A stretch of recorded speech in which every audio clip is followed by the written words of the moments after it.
Hello mga ogang! Hello, hello! Ayan, meron po akong dumating na parcel. Ayan, in-order ko po online. Actually, nakita ko lang po yan habang ako'y nag-i-scroll sa online, no? So, nagandahan po si Ogang. Actually, yan po ay sabitan ng mga bag, no?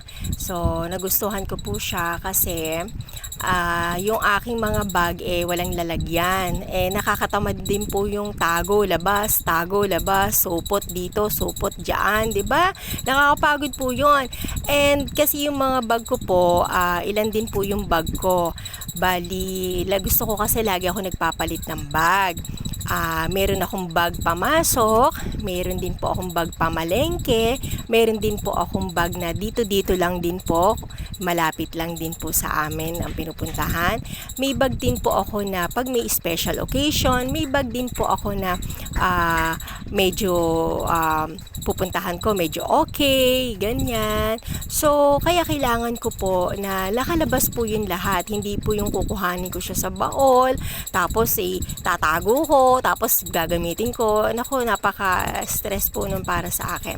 And maganda rin po itong na-order ko kasi nga po, kumpleto po siya. Wala po kaming pang ikot ng tornilyo na ganyan, pero kasama po siya doon. Ayan, unti-unti na po siyang nagagawa at naitatayo ni partner. So, ayan, maganda po, di po ba? Medyo mataas siya kasi taas po siya ni partner, ni Ogong. Ayan, malaki rin po siya.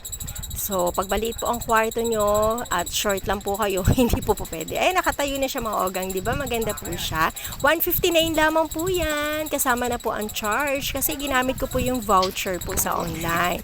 So, ayan, nakakatuwa lang po. Mura na, hindi ako nakipagsiksikan mamili. Napili ko pa yung kulay na maganda at nakaka-chat ko po yung seller. Kasi sasabihin ko palagi, make it good one. Mga ogang!